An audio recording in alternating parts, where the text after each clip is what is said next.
Hello everyone, welcome back. Today I wanted to do a steel test penetration with 223 556. Um, Normally I shoot these rims at 30 yards and I turn them into Swiss cheese. Okay, so at 30 yards what I do is I line them up like this. Okay, and then what happens is usually the bullet will go right through it, and sometimes it'll even make a hole in the back, or it'll hit the back and the rim will move a little bit. That's how I know I hit it. Okay, so at 30 yards, I'm turning these into Swiss cheese. Just something for you guys to keep in mind.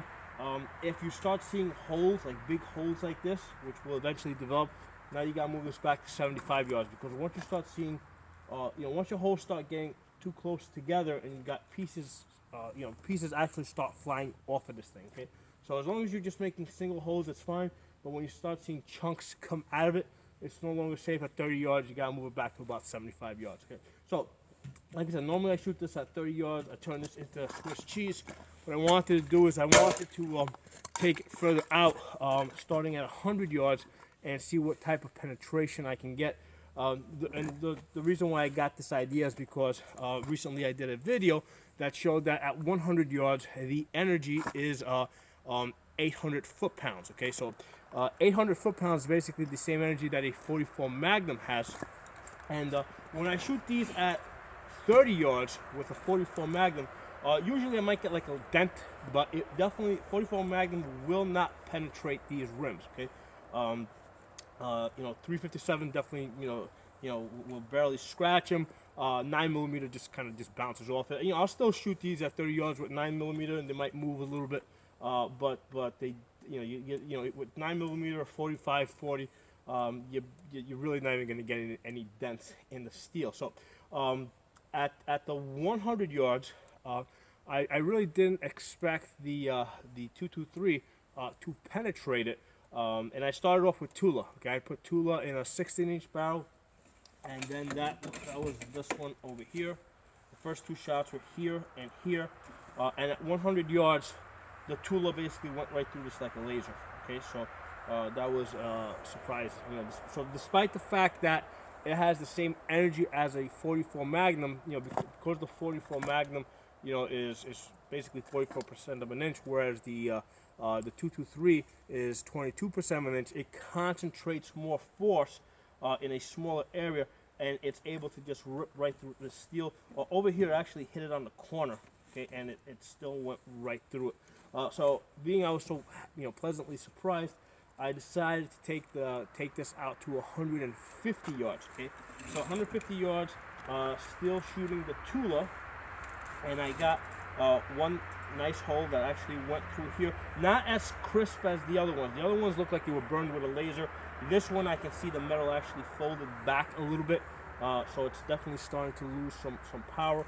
And then this one over here, what happens? I can still see the bullet in there, but that's because it hit the second. Basically the metal is overlapping at the point where it hit.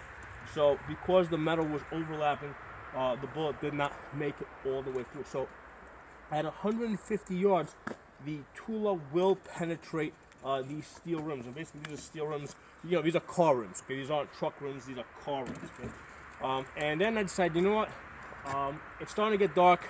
Let's just jump all the way back to 250 yards. Okay, so I went out to 250 yards.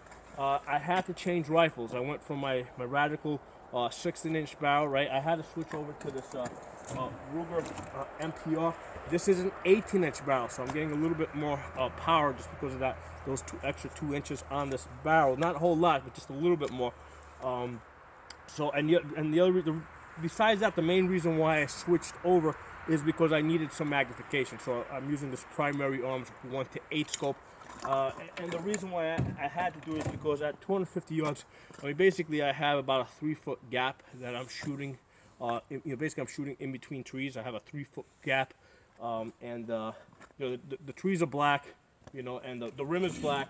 So if I was just using a red dot, I would not be able to tell, what was rim and what was tree. So I needed some magnification. And then what I did is I put a piece of white tape right here, okay, at the top of this rim, as I had the rim sitting in exactly this position like this. The reason is because I know what my holdover is at 250 yards with that scope. So I knew that I needed to put my chevron up here, so I would hit, actually, where did I put it? Oh, yeah, right, this way. Okay, so basically I knew I had to put my tape over here, so I would hit right over here. And really cool, I got a nice 5.5 inch group, which is pretty typical of what I've been hitting at 250 yards with that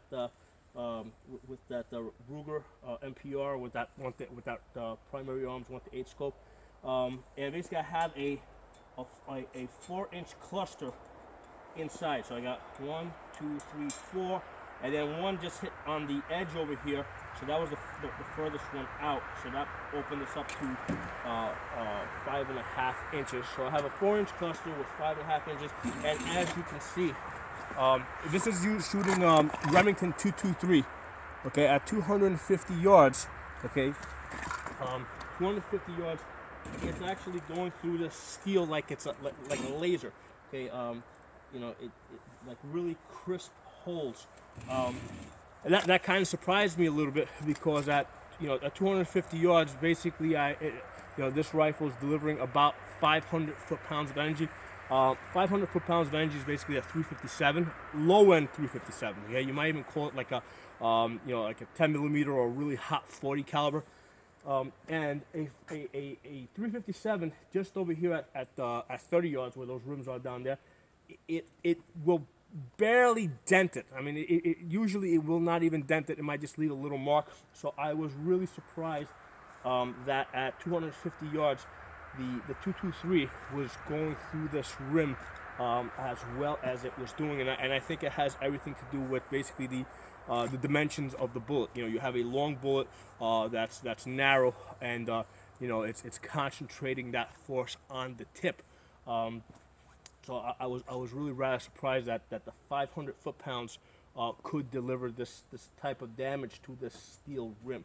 Because like I said, that's not what 357 does. Even at 30 yards, which is right here, 357 usually just bounces right off it. It moves the rim pretty good, but it usually bounces right off it. So very pleasantly surprised at the effectiveness of 223. And these aren't green tips. This is not like XM 193. This is just regular Remington 223. Okay, the cheap stuff.